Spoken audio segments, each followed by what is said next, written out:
Welcome to the Stakecito podcast. Today, I'm excited to have a special guest here, Polar Bera from Ramen Finance. He's one of the co-founders and also head of product. But before we start talking about Ramen Finance, Polar, how are you doing these days and how's the market treating you so far? I'm doing really well. Thank you for asking. Market's not the best, but I guess we'll survive. Yeah, exactly. In my opinion, it's like sort of an interim bear phase, and a lot of fundamentals look actually pretty good. And as long as Trump wins, it almost feels like we will be fine. But I also think that the markets will be turning around and we'll be doing pretty well. Yeah, cool. Can you tell me a little bit about yourself? Like, what is your professional background, and also how did you get into crypto? Yeah, so I got into crypto in 2016. That was when I started writing and actually covering news about crypto. I was working in the tech publication at that point in time, and that was when I got captivated and about Ethereum, about Bitcoin, and obviously like the ICO craze happened soon after that. Soon after that, I was part of a few investment DAOs where I kind of help out with like writing. And in my professional career, at the same time, I was moving from writing into marketing and into product development afterwards. So it took like 8 years. And then I finally moved full-time Web3 in 2019 into institutional staking as a service company. Then I think that's like my official foray into kind of like working on this like full time. Yeah, sounds interesting, especially the institutional staking part, because Stakecito, we run our own validators, and we also trying to get more into the institutional part of staking, since we are kind of like a community-focused validator. Most of our delegators are like small retail investors, so to say. So that's definitely interesting that you also worked in the same field. But yeah, pretty cool. Let's talk about Ramen Finance then. So, can you tell me what Ramen Finance is, and also, why did you decide to build on Berachain? Yeah, so Ramen is a Launchpad protocol on Berachain, and we feature the best like protocols and launches that the chain has to offer.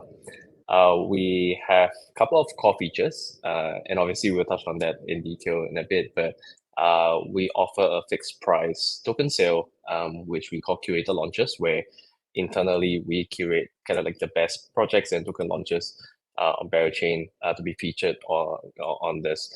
We also have a different mode called permissionless launches, where it is focused on price discovery. It is a LBP, and it offers a lot more flexibility and accessibility for the users and protocols on Berachain, for their own liquidity bootstrapping needs. The last one is really unique. Obviously, like we've seen in certain dexes and sexes, you have airdrops happening together with a token launch, and that's the reason why we're kind of built airdrop recipes into Ramen Finance like from day one. We think that the chain itself has a very rich history of launching NFTs, and coming from like the bong bears and rebases from day one. And today we have like numerous like ecosystem NFTs, ours included, Hungry Bears, and like with that, I think it is very simple to reward users who are holding ecosystem NFTs. And so I think that idea came from just from that culture and that history that we see. The reason why we're building a Berachain is also because I got into the community kind of like a year back. Obviously, it's not as hyped and it's not as exciting as it is today. But like back then, it was a very warm community, very like united. And obviously, like, I have friends like coming over and tell me like, hey, you need to look at Berachain. And that was like sort of the reason why I want to build something for the bearers. It is not necessarily so that it is like opportunistic, like, okay, let's build something on a new chain. But it is pretty much like, hey, how can we build something useful and tailor this for the bearers? And that was like how the co-founders came together and we built Ramen. Yeah, sounds really interesting. And Berachain is definitely also in a unique position, right? With its like tree token model, with this liquidity partnerships that you sort of have to build, between the protocols and the users. And yeah, it kind of interestingly also ties into your Launchpad, I guess, in the end of the day. So how would you say It does. differentiate? Yeah, how do you differentiate yourself from other launch pads? Maybe even something like Coinless, one of the biggest centralized ones, right? What is like some of the key differences once more? Um, I will name two key differences. One is more of like how we distribute allocation. The other is has to do with a little bit more of like proof of liquidity, and I'll touch on in a sec.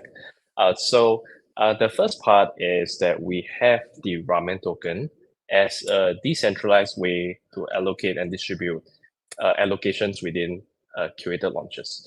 So for us, when we look at a very very like simple IDO, what came to our minds was that we were figuring out how to make it fair, right? If you do a first come first serve, no limit token launch, and then you have a very very serious case of like botting, and you have civils where people are just making numerous wallets and like max bidding. In this case, what happened is that the token does not have a wide enough like distribution, and that can really really harm the longevity of the project. Okay, and I want to preface by saying this: the token launch, the token itself it's a product. It requires it doesn't matter what the actual protocol is. If the token launch do not go well, it really affects the long-term growth of the team, of the treasury, of the support from the community. Um, that could really have a detrimental effect. So for us, we kind of like work with a lot of protocols, almost like an external team, to look at how their token launch can be done like correctly, or in the best way possible to ensure wide token distribution and obviously like strong utility. So this is some stuff that we're doing like in the background right now. So we make sure that like we came up with the idea that you can actually use a native utility token to govern allocation distribution. So Ramen token has the utility where you can lock it up for gRAMEN. Our governance version of it is non-transferable. And while holding gRAMEN, you get a few perks. One of which is you earn an off-chain point system called Gacha. Now, you can use Gacha to reserve allocation, and this is earned over time. So you can choose to sit out a particular launch and go all in the next one, right? So it offers that flexibility where you can actually accumulate Gacha and go in with more allocation in the particular launch that you prefer. So we think that the Gacha model is number one. I think it is a little bit more simple resistant. Obviously, people are going to create like multiple wallets and attempt to do that, but because there's a cost basis to it, it is not as simple as creating like thousands of wallets to farm for a particular launch. So gRAMEN became kind of like how we were envisioning how we allocate like distribution. So that's difference number one. And we didn't want to go into like KYC and all that stuff. So the difference between us and Coinlist is that you have to be KYC on Coinlist. You don't have to do that here in Ramen. So that's the difference. The second difference is how we plug ourselves into the ecosystem and proof of liquidity. So as you correctly pointed out, Berachain is very very novel for sure, but it makes a lot of sense as well because it in my like 8 years of being in crypto, there are like numerous L1s around, like more today than ever before. But I don't think any chain has correctly figured out how to incentivize liquidity. And that is actually so important in the L1, because if you have no liquidity and no capital velocity, it doesn't really matter what your ecosystem looks like. I think like if we look at some of the more successful ones in recent history, say Solana, Base, or if you look at like, it might not be like very glamorous, but if you look at Luna in the last bull market, you'll see that it's a virtual cycle. You have excitement because there's capital velocity, but also you have capital velocity because there are a lot of like yield for you to like capitalize on within the ecosystem. So we think that proof of liquidity is one of those things. Like we think that that's going to attract liquidity into the ecosystem, and therefore that's going to really power a lot of like the protocols like growth and development within this ecosystem. How Ramen comes into play is this: we see ourselves as the mouth of the river that is proof of liquidity. A lot of protocols that are coming in may not fully understand proof of liquidity. We are there to help them for that. So once you raise the amount on Ramen, 100% of the liquidity gets locked up in our partner DEX, and we will actually help them and assist in the governance process to get their token pair whitelisted for BGT emissions. At the same time, we also find more financial utility for their tokens via our partners like Kodiak, Infrared, and Gummy, where they can actually find greater yield and rewards for their LP. So within this 12 weeks that their liquidity is locked up, and we will actually attempt to find like greater rewards and fees and a more sustainable source of revenue for the protocols. And right after the unlock period is up, they can actually do the same for themselves and actually help their treasury be a lot healthier than to just release the funds instantly into their treasury and have no accountability for that. So the byproduct and my final my final point is through helping them in this proof of liquidity, we actually achieve like a little bit more unruggable. Projects have to kind of like play into the ecosystem instead of just taking the funds and then either rugging or grifting. So this is like our core differences. Okay, very interesting. So basically, the token gets sort of used directly in the ecosystem, so to say, and it's deployed there. And which tokens are used for raising the funds? Is it Ramen or is it Honey, or like which token is used? We are working that right now. Working that out. It will not be Ramen. We will likely use either Bera or Honey, or it could be a partner token like IBGT. That is something that we are working out at the moment because we believe that the quote token that we are using should have very deep liquidity so that it doesn't really affect the liquidity health of the protocol tokens.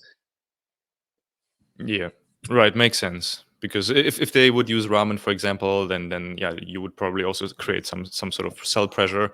So maybe stable coin or something like that is a good solution. Maybe Bera. But yeah, sounds good. And when and how is the Ramen token available? I believe you guys will also probably launch the Ramen token through your own Launchpad, right? Is that the idea? Yes. It'll be hilarious if we didn't launch the Ramen token on our own Launchpad. So we will be doing that. We will launch the protocol pretty much in the first few days of Berachain mainnet going live. And we have not worked out the sequence yet, but the Ramen token will be available for our users very soon. Obviously, that comes with an airdrop for all Hungry Bear holders. So we did an NFT launch earlier in the year. Those users will be getting their airdrop allocation, and that forms and constitutes like the initial users into like the whole Ramen ecosystem. Okay. So there will be an airdrop, and then you will also raise probably some funds through the Launchpad. And What was my other question? Okay, so will it be permissionless, or how if I want to buy some ramen tokens on day one, the moment it launches, let's say, how do I do that? Is there like a whitelist process, or is it first come first serve, or? The final details will we have yet to hash out. That's a really good question. Obviously, the people who will get ramen tokens are gonna be the people who are Hungry Bear holders. And they are the community members that are actively contributing in our server, in our community, and the ones that are participating in our testnet campaign right now. The token sale itself will likely be an extension of that, meaning it's going to be whitelisted for certain community members and contributors, NFT holders. It could go a bit beyond where we whitelist our partner ecosystem NFTs. So, for example, we are partners with the Honey Jar, and we will likely, and yeah, this is pretty likely, that we will whitelist like those NFT holders for the ramen sale itself as well. Yeah, I mean, this seems to be a pretty good strategy usually to let's say whitelist or enable NFT holders of like strong communities to participate as well. We have seen this in the Cosmos a lot with, let's say, Bad Kids or Celestine's Loves, those kind of NFT collections, and I think for Berachain also makes a lot of sense.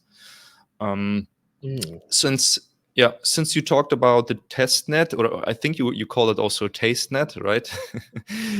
So Yeah, tell us we do. about what is the ramen cook-off, and what is it all about? How does it work? Yeah. So the Ramen Cookoff is our testnet campaign.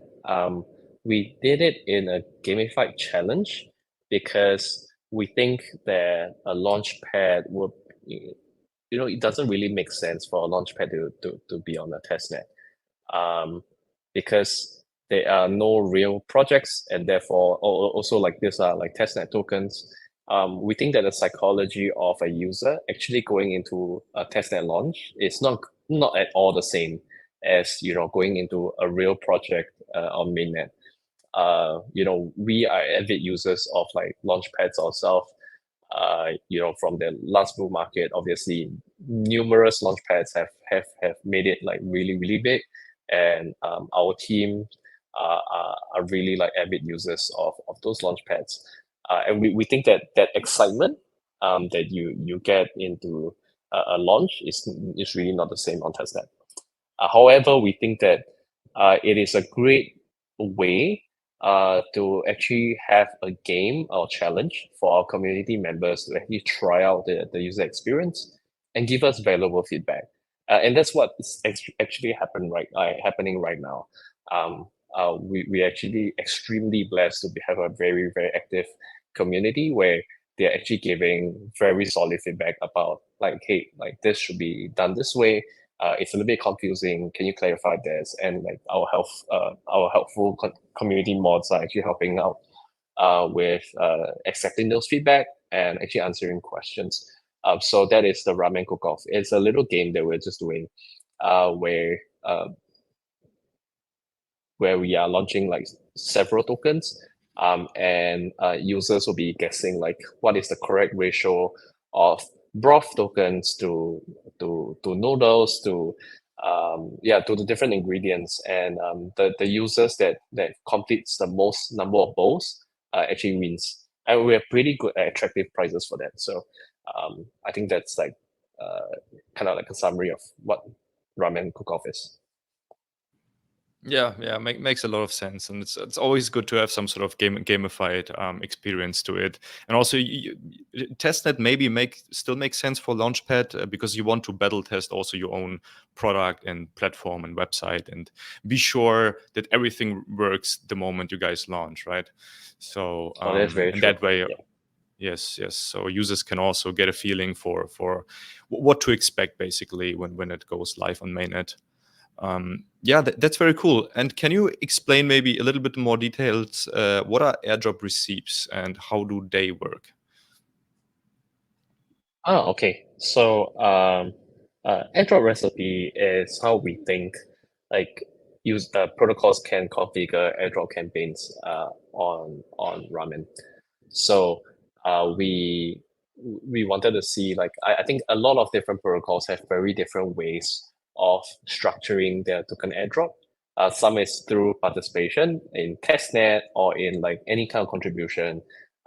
Some would do it by NFT holdings. Some would do it by activity, where it's like you can track on-chain activity. Like if you have provided liquidity at this particular venue during this period of time, we will kind of like record that, and then you get some allocation.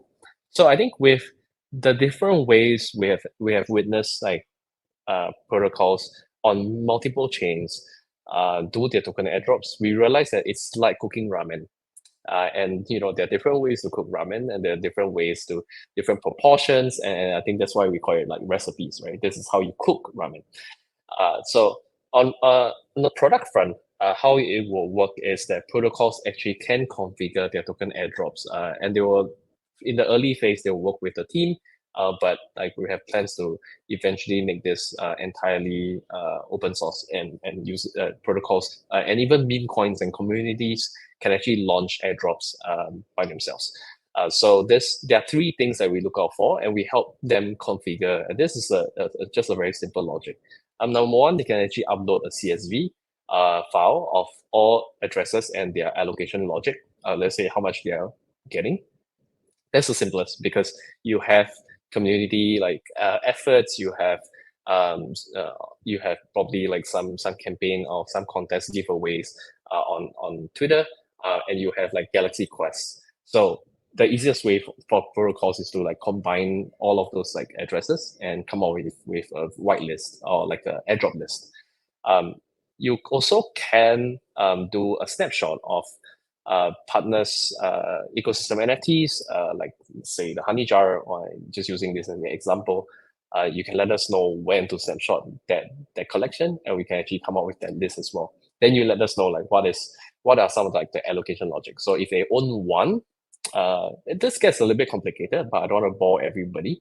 But essentially, we allow them to configure down to the very, very last detail on how they can structure the airdrop. And I think why we made this so simple is that we think that usually in a token sale, you have a token sale. And then they do an airdrop on a different site where you have a site checker, eligibility checker, and stuff like that. But that cost, obviously, that requires a lot of marketing effort to drive and to announce that there's an airdrop. Please go and check if you're eligible for it. And there's some people who just forgot. And I name a very, very famous example. I think one of the earliest like token airdrop or like token claim is ENS, right? Ethereum Name Service. And it was very valuable at a point in time. A lot of people were eligible for it. But it was, I think it was reported that only like 70+% of the users actually claim it. And that means that you usually don't have the attention, right? Some people just don't know about the airdrops. But for us, we want to aggregate all the airdrops from Berachain onto one platform. So while you're doing a token sale, users can come on and see if they're eligible for airdrops on a single site, on your launch site. And that kind of like activity and traffic actually drives and help the token sale information as well, because now people will look at the information of the token launch and wonder if they want to participate. At the same time, I think like it also creates this user behavior of like, hey, let's go, like we announce a new launch, users will be coming in to see if they are eligible for airdrops, because maybe they hold a Bone Bear, or they hold like the rebases, like a Bit Bear, or they hold a Hungry Bera, maybe I'll get some allocation. So when that users have that sticky behavior of coming back regularly to check that, it becomes a very, very positive behavior, because in that case, the protocols don't have to spend a lot of money on like marketing efforts and resources to actually execute their token airdrops. Yeah, right. And I really like a solution that simplifies it on the one hand for the users, obviously, because a lot of airdrops, as you said, they're like scattered and siloed on many different platforms and websites, and most of the time or oftentimes you don't even know that you are eligible. And also you make it easier, obviously, for projects to have like one interface that they can use in order to launch their airdrop. And then I guess also you make it easier, or you probably will also partner with the with the projects that launch on your Launchpad, which might also use the same tool for not just raising funds, but also airdropping to the users or whatever, right? To Bera holders. That's right. Yeah, so you are kind of like attacking or grabbing several markets simultaneously. Yeah, I think that's pretty cool. I definitely see people will like this kind of solution, because again, like airdrops are very popular, but it's sometimes difficult, and it's also scary sometimes to even claim them, right? You go on a website, maybe you don't know this project very well. You don't know, can you trust it when you connect your wallet in that moment or not? And if you have it on a launchpad like yours, or on a website that people can trust, it's also easier to claim the airdrop then. So it's pretty cool. Yeah, I think you're right. Yeah, it's definitely safer. I guess at least you don't have to like worry if this website is legit. If you have been using Ramen for some time, you would know that it's safe for you to connect your wallet. Yeah, exactly. Because I mean, oftentimes we saw those situations. I guess in the EVM, but also sometimes maybe in Cosmos, you have like some sort of website that looks similar to the original project, but in reality, they're just like drowning your wallet in the background. So yeah, you definitely want to avoid that as a user. So that's pretty cool. Do you have any let's say projects that are lined up already? Is there anything you can say that there are like projects lined up for the Launchpad, but maybe also for airdrops? And also, how do you see airdrops in the Berachain ecosystem in general? Do you think there will be a lot of airdrops happening? Because there are a lot of projects that are already sort of announced. Everyone is waiting for mainnet, obviously, but what do you think? Will we have like a airdrop craze right from the beginning, or what is the situation there? So for the first question, we do have projects lined up, but due to commercial and legal reasons, I cannot name any names right now until we go live and like officially like announce on our social channels. So to keep up with, if for those who are listening, is to keep up with like all the projects launches that we will feature. Follow us on like our Discord server and our my Twitter account. But I think like for the various conversations that we have had, and gosh, we've spoken to over 70 protocols who are launching their tokens on Berachain. It does seem like a majority of them have the inclination or the plans to do an airdrop. Certainly, it's and like obviously, I think like some of the founders are very very savvy. They're also opting towards a more sustainable, lower FDV, higher float kind of like direction. Because you know what, we just all been scarred so badly, right, with like the whole low float, high FDV, meta that we experienced in the last couple of months. So I think like the founders are definitely looking more to reward and engage real power users. And I think like from the very beginning, like when the first testnet came out for Berachain, you kind of see how overwhelmingly popular yeah, it became. Obviously, some of those accounts are kind of like bots, but that also like shows how much in demand Berachain is within the like broader ecosystem. And so I think with current, like you have NFT holders, you have testnet participants, you still have a lot of the farmers around. But I think like the founders are also finding smarter ways to kind of weed out what are like who are the power users. And some of the ways that they come up with are really, really intelligent. And we think that like some of the airdrops are gonna be very, very rewarding for for the real contributors. We do think that there's gonna be somewhat of like airdrop craze because, like I mentioned before, you have like when we facilitate those airdrops and token claims, uh, you know, we can actually prove the effectiveness of those campaigns. And when users are expecting and they have this behavior of coming back to check, we think that the unintended consequence is that they will also like ask like when they are participating in the community with an unlaunched token, they'll be asking like, hey, will you be doing airdrops on Ramen? And so like that becomes a very positive like reinforcement for some of them to actually like reward their community and NFT holders. So we think that there's gonna be we think that airdrops are ultimately is still an effective way to engage and reward users. Obviously, like what happens after that, the projects have to be very, very like vigilant about the quantity, like what's the token supply that you're airdropping, and like what is the utility? Are you locking them up with a staked version?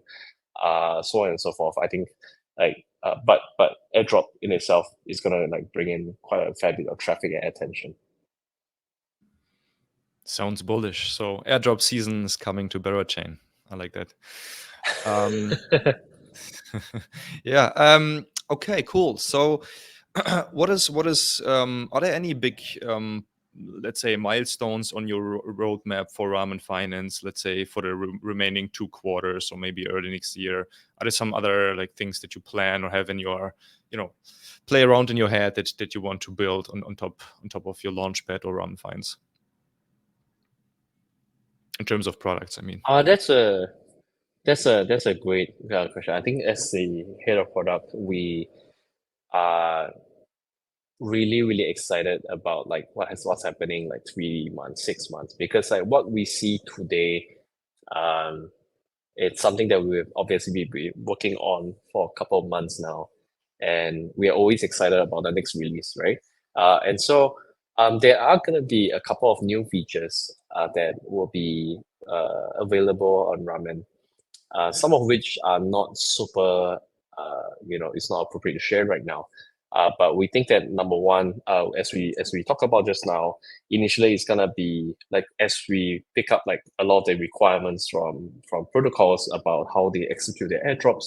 Eventually, we turn that entire airdrop recipe service, completely self-serve, and that's where like protocols and communities can actually launch tokens pretty easily without going through like a lot of like administrative processes and all that stuff. So it will likely involve some form of governance process with the ramen community, the gRAMEN holders, but we don't think that it's going to be super complicated. People will be able to execute the entire allocation logic themselves, and the recipients will be able to claim it pretty seamlessly. So that's something that we will build in the next couple of months, even after like Berachain goes live. As we kind of host the launches, we kind of want to like make sure the product continues to grow. I think the other thing that we think it's gonna be probably very useful is making user referral, kind of like building a system for that. That is gonna be fairly useful. I think like a lot of the Launchpad protocols that we've seen in the past have some sort of user referral system. It's typically like pretty effective to reward users to bring in more people into the ecosystem. I think lastly is we're working with a few partners for like some basic swap and bridge functionality on Ramen. We didn't think that was like a super like important feature until I think whenever we interact with a new chain, I think the first question, like logistically, we're thinking to ourselves like, which bridge should I use, right? Or like, how do I get Bera to participate in these launches?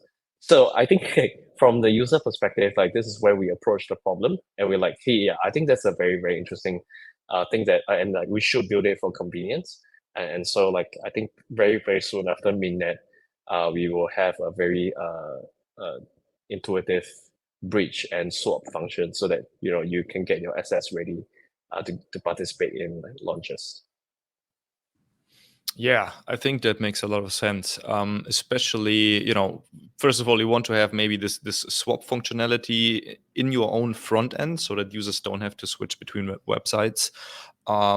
Integrating maybe with one of the major dexes in the Bera ecosystem, but also maybe something you guys could consider is having like a fiat on and off ramp, maybe with the credit card. You know those providers like Kato Money, Transact, MoonPay, and so on. Maybe even something like that, where the user, can first of all, deposit, like get rid of his or spend his fiat money in order to buy Bera, and then from Bera he sort of invests into the projects or swaps to other tokens, something like that. I could imagine that is Yeah, also that makes a lot something of that, sense. Yeah. yeah, that will be also request at some point.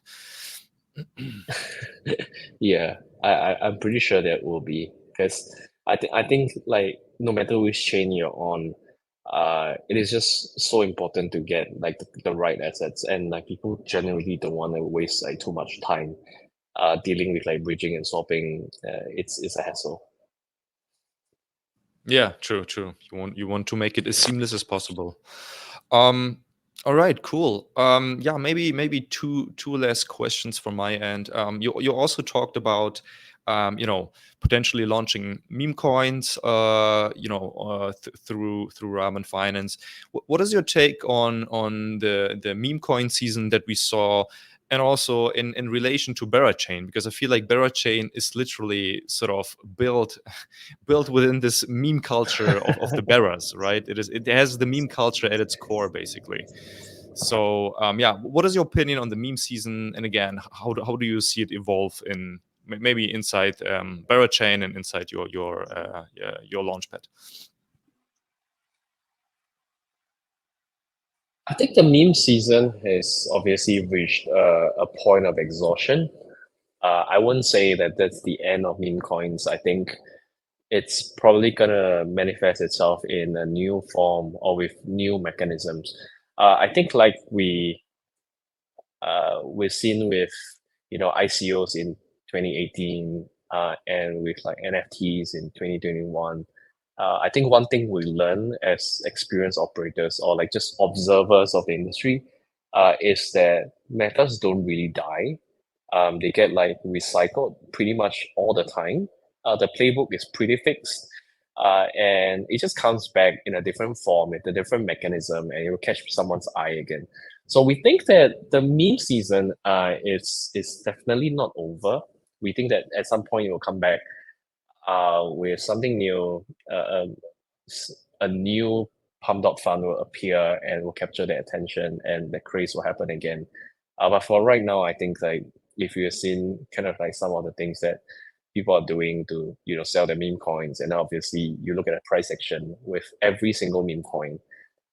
Like I think I just saw the stats where like people kind of compare like how many coins are created a single day, how many coins actually graduate from like pumped up fund, and like what is like the trading volume afterwards. It's really really sad. But I think Yeah. when we look at the attention economy, it's only the beginning. I think it's gonna come back. So I think you're absolutely right. I think a lot of people think that Berachain is kind of like a meme chain. I think it has that reputation. However, I think with proof of liquidity, I think meme coins, I think the couple of protocols that are looking at like uh, launching meme coins or like making meme coins more relevant in the Berachain ecosystem. So I think it's gonna be pretty exciting. People kind of see Berachain as like, hey, there are gonna be very right curve products where these are like obviously that it goes back to the roots of like the Olympus DAO users and all the folks. These are like right curve people who truly understand DeFi. And then obviously, I think there's gonna be a lot of left curve stuff as well. So a lot of like games, gamified projects, NFTs. So I think like there's gonna be a really really good balance, and I think meme coins will fall like definitely into the mix. Yeah, that's a good point, and I also think that yeah, meme coins sort of right now it feels like they're a little bit in a downturn, and it's just like way too many launched. Right, prices are not looking that good, but obviously, as you said, I mean they are not going to die. We will most likely see another phase. Maybe it will look slightly different, maybe different themes or whatever. But they will definitely come back, in my opinion, and especially also this same, more or less the same will happen on Berachain, in my opinion, because like sort of Berachain is like perfectly made for that. I mean, obviously there are some meme coins that are like that are pretty strong. Like if you look at Dogecoin, right? I mean, Dogecoin is like still in the what is it, top 20, top 30 or something like that, and survived for many years. And obviously Berachain is more than, it's not just a meme chain, but I think it's like it has this culture, and it's a very strong culture in the background. But Berachain is much more. It has a very innovative and unique sort of design, which I'm super excited to see how it plays out. And we at Stakecito obviously also one of the validators and supporters. And yeah, sounds really bullish overall. Yeah, cool. My last question then is simple. Can you let us know what are your socials basically? So where can people find Ramen Finance? Where can people find you? And yeah, I will also link them later in the description. Sure. Our Discord server is, I think it's discord.gg/Ramen Finance. Our Twitter account is at Ramen_finance. That's where you can find us. For me, my handle is at Ramen Polar, and that is RAMENPOLAR. So that's where you could find me. All right, sounds awesome.